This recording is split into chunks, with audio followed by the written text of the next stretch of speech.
2027లో అలాగా బాగా ఎక్స్పెక్టేషన్ చేసాడో మనకు అసలు తెలియదు. ఏంటో చూడండి మీరే. రంజాన్ టైం కదా, సెకండ్ షిఫ్ట్కి వచ్చాం. సెకండ్ షిఫ్ట్ వస్తే అలా కూర్చుని ఇంకా కస్టమర్స్ ఎవరు రాలేదని ఎవడ పనులాడు ఉన్నాం. ఇటు పక్కనోడేమో రీల్స్ వస్తున్నాడు, ఇటు పక్కడేమో ఏం చేస్తున్నారా అంటే డైగ్రామ్ వేస్తాను. ఎవరిదిరా అంటే నీదే అన్న.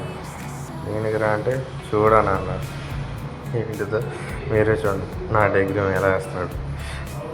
2027లో అలాగా అంతలా బాడీ పెంచి అలా అవుతానంట. మరి ఎంతలా ఎక్స్పెక్టేషన్ చేసాడో మనకు అసలు తెలియదు.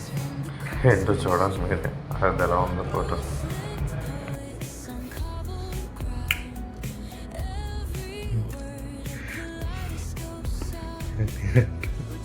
ట్వంటీ 77లో అలా అవ్వాలంట.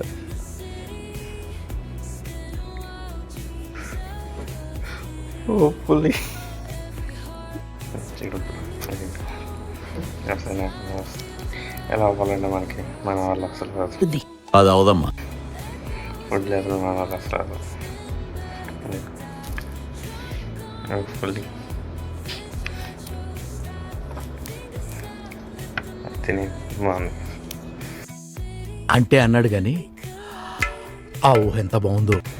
అది నిజంగా జరిగితే చాలా బాగుంది. మరి అంతా దేవుడు ఎలా ఉంటుందో తెలియదు.